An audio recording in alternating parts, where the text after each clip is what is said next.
दोस्तों, आज हम एक अलग ही टॉपिक पे बात करने वाले हैं। आज हम बात करने वाले हैं देश के लोकतंत्र के बारे में, देश की स्वतंत्रता के बारे में, देश के पिलर के बारे में, न्यूज़ मीडिया के बारे में।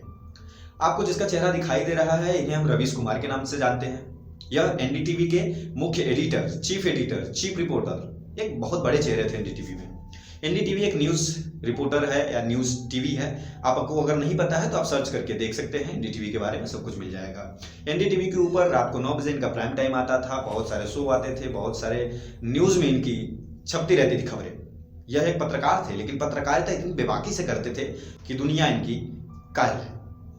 इनके पत्रकारिता का अंदाज कुछ इस तरीके से था कि कभी भी इन्होंने धर्म पे बहस करने को नहीं कहा। इनका एक ही मानना था कि अगर हमको विकास करना है, बहुत सारी बातें हैं हमारे देश में जिन पे हम न्यूज़ कर सकते हैं, डिबेट कर सकते हैं, लेकिन आजकल की न्यूज़ मीडिया केवल हिंदू मुसलमान, पूजा, धर्म, ये सबको लेकर के करती है। उनका कहना था कि क्या मीडिया अगर धर्म की चिंता नहीं करेगी तो धर्म खत्म हो जाएगा।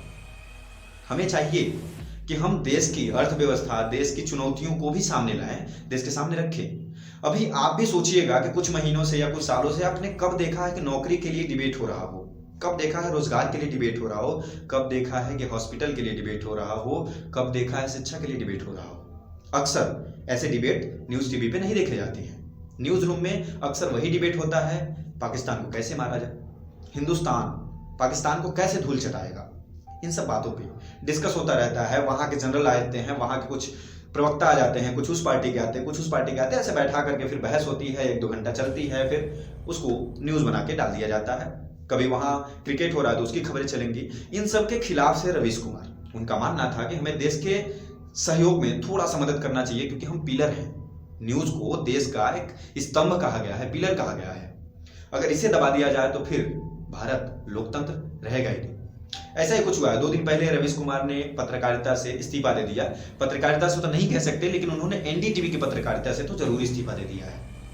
अब ऐसा क्यों किया उन्होंने, अभी साफ साफ तो नहीं बताया, लेकिन जो कयास लगाए जा रहे हैं, जो ऐसा पता चल रहा है कि एनडीटीवी को अभी 2 महीने पहले ही अडानी ग्रुप ने एक्वायर किया है, उसके शेयर को खरीद लिया है। शेयर क्या होता है, तो शेयर एक समझिए कि कंपनी का हिस्सा होता है, जिसे अगर ऑनलाइन बेचा जा रहा है तो कोई भी खरीद सकता है।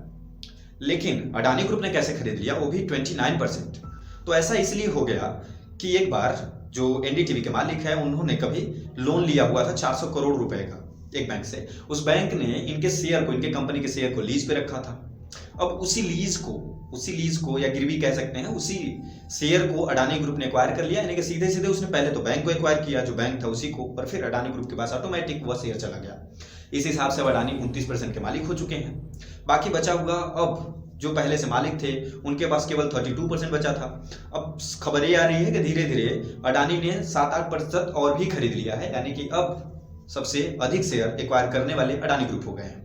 जिसकी वजह से कयास लगाया जा रहा है कि एनडीटीवी के जो रवीश कुमार थे, उनको ये पसंद नहीं आया कि किसी गैर के हाथों या किसी प्राइवेट इंसान के हाथों में चला जाए, जिससे फिर उनके ऊपर कुछ कब्जा जमाया जाए। हो सकता है कि अगर अडानी ग्रुप लेता है तो अडानी ग्रुप कुछ अपने रूल बताएगा पत्रकारिता को लेकर के, आपको इनके विरोध में बोलना है, नहीं बोलना, तो इस वजह से उन्होंने टीवी छोड़ दी है। अब सबसे बड़ी बात क्या है, सोचने वाली बात हमारे लिए क्या है कि हम लोगों को ये सोचना होगा कि क्या सरकार का इंटरफेयर है इसमें। क्योंकि अडानी ग्रुप को सीधा सीधा हम अभी देखें तो लोगों का जो कयास है या लोग जो बताते हैं कि नहीं, भाजपा से रिलेट करते हैं, तो क्या ऐसा है कि भाजपा का हाथ है? अगर ऐसा नहीं है तो एक सच्चा या एक पत्रकार किसी भी टीवी को क्यों छोड़ के आ रहा है, क्यों इस्तीफा देने पे मजबूर हुआ, और क्यों उसको आके बताना पड़ा कि मैं थक करके अब अपने घोंसले को छोड़ आया हूं। एनडीटीवी के रवीश कुमार ने अपनी इंटरव्यू में ऐसा ही कहा कि मैं एक चिड़िया था जो अपने घोंसले को छोड़ करके वापस दूसरी जगह जा रहा हूं, लेकिन खुला हुआ आसमान है, कहाँ जाऊंगा नहीं पता। इन सब बातों के बीच उनका दर्द भी झलक रहा था, महसूस भी हो रहा था कि उनको क्या फील हो रहा है, मगर कुछ तो है जो उन्होंने खुल के नहीं बताया, और बस कहा कि हाँ अभी एनडीटीवी को छोड़ दिया है और अब सब कुछ सहारा जो है अब यूट्यूब है, उसी पे सब कुछ हमारे न्यूज़ आते रहेंगे या फिर जो भी है हमारी बातें होती रहेंगी। मगर सोचने वाली बात यही है कि ऐसा हो क्यों रहा है। अगर आप सरकार के खिलाफ बोलते हैं तो क्या सरकार आपको दबा रही है? अगर ऐसा नहीं था तो रवीश कुमार को छोड़ना क्यों पड़ा? सवाल तो उठता है। इन सभी बातों के बीच केवल एक ही बात निकलती है कि क्या रवीश कुमार के ऊपर कोई दबाव था कंपनी के मालिक से के द्वारा, या फिर किसी दूसरे पर्सन के द्वारा या फिर अडानी ग्रुप के द्वारा किसी का दबाव कंपनी के ऊपर बढ़ा, जिसकी वजह से रवीश कुमार ने इस्तीफा दिया।